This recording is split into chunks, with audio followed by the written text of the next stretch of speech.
Александр Сергеевич Пушкин. Зимнее утро.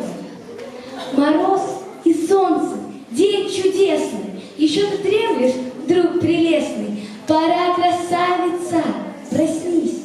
Открой замкнутый негой взоры. Навстречу северной авроры звездою севера явись. Вечер, ты помнишь? Вьюга злилась, на мутном небе мгла носилась. Луна, как бледное пятно, сквозь тучи мрачные желтела. И ты печальная сидела. А нынче погляди в окно, под голубыми небесами великолепными коврами. Блестя на солнце снег лежит. Прозрачный лес один чернеет, и ель сквозь синий зеленеет, и речка подо льдом блестит. Вся комната янтарным блеском озарена, веселым треском трещит затопленная печь.